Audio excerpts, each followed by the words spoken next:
Using Viagra recreationally can have permanent effects to you that you don't even realize. And I wanted to share about this in my personal experience. One of the things I had a Daily Mail reach out to me because I have done content on recreational Viagra use, Cialis use. I'm a recovering cocaine and alcoholic addict. In that combination of drugs, I would mix in Viagra. I would become hypersexual, and there's a thing called chemsex. Well, when it comes to a lot of stimulants, a lot of people will struggle with chemsex. It has to do with the rush of dopamine, the euphoria that we feel, that it does up people's sexual urge.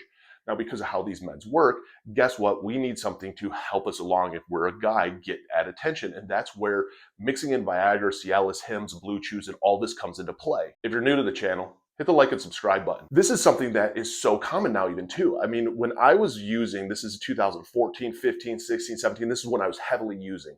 There wasn't Hims, there wasn't Blue Chew, there wasn't all this stuff online. I mean, I'm bombarded with ads all the time. It used to be Cialis and it used to be Viagra, and you had to go to your doctor to get it. I would get it from dealers. Now, the problem when you take this stuff and you don't necessarily need it, and the effects that I ran into with it, I mean, comment yours below if you struggled with this, is you're not taking it as prescribed. So you're taking it recreationally. You're also high at the time. So you are taking 100 milligrams, 200 milligrams, 300 milligrams. You're eating these like Skittles because you're taking them until this actually gets stiff enough or remotely to actually engage in sex. So you are taking a high dose of this. Now it's dropping your blood pressure, that is very dangerous. It's fluctuating with your blood pressure. Now drugs like MDMA, crystal meth, cocaine, alcohol, this all plays into effect with your blood pressure. So this can increase chances of stroke, seizure, all of this.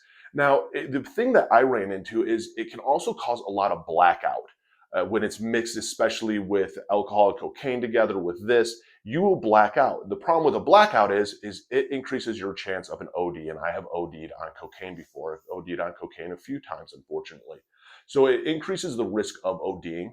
The other thing is the lasting effect that I had is, yes, people will be like, oh, you get a prolonged, arch that doesn't go down. Mine was, I became psychologically dependent on it. I got sober 7/25/17, and unfortunately, because of how I would take everything, I had this weird belief and almost trauma built into my head subconsciously that I could not get hard without it. And I thought it was just me. I was like, dude, there is something wrong with me. Like maybe I just screwed myself up from all the drugs. I didn't realize that this is actually something common, that it does psychologically wise, mess with a lot of us and rewire us of actually becoming dependent on it. It was amazing. I could take a little, like half a milligram, like pill or whatever it is. It'd come like 5 milligrams Cialis. So I could break that thing in half. So it was like 2.5 milligrams. And I could take that when I was sober off of alcohol and cocaine. And I would get hard all of a sudden. It was a mental switch that flipped. It was unreal. But without it, I could not get hard because we have built this almost trauma core belief in us. And this is something that's a very big common struggle with a lot of people. Now this is a difficult conversation to have. We never had to have the conversation essentially of like, hey, I'm struggling with erectile dysfunction and talking to your doctor about this and why it's happening. We literally now all of a sudden have put ourselves in a situation that we don't understand. And this is a huge side effect of using these drugs recreationally that people don't realize is that you become dependent on them. You become psychologically dependent on it. And it is a lot of work to break that psychological hold that it has on you. And this is something we're never taught about. I've never seen anyone share about this. And it was something every single day it got to the point where I was getting high and I was drinking. I was taking Viagra, whether I was actually engaging in sex or not, because I was like, if I need to engage, I didn't want to have to sit there and pop it and wait, the 20 minutes or 30 minutes for it to hit my system. So I would just keep popping Cialis every single day. And plus it got me drunk quicker. And it really screwed me up mentally. It took me years to get to the point that I can actually have sex without it in my system. And that is something that really does last with you a long time. It's uncomfortable. It really just whacks a toll on your brain because you don't know what's wrong with you. And you know that this isn't normal.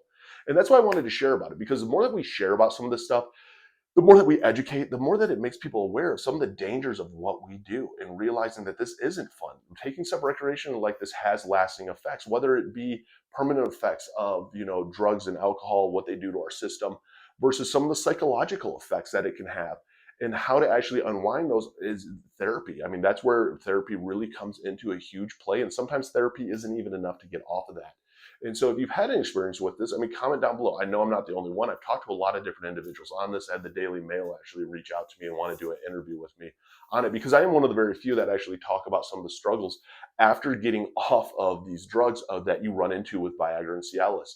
And that's what it's about. I mean, the more that we share, the more that we educate, the more that maybe it's going to help sink into somebody's brain of like, hey, maybe I don't want to do this. I mean, like I said, if you haven't hit the like and subscribe button, hit the like and subscribe button, comment down below, because that's what it's about, is sharing our experiences. That alone helps people going, okay, I'm not alone. I'm not the only one struggling through this. And seeing what other people did to help themselves through. I know that there's also a lot of other side effects that people have had that I haven't had. And that is something that people feel alone in it. You're struggling. Where do I even go? Again, my biggest tip is right now is if you're struggling with this, getting with a psychiatrist, psychologist, really getting into the mental work of how did we create this trauma? Who knows? EMDR therapy might even help, CBT and DBT therapy.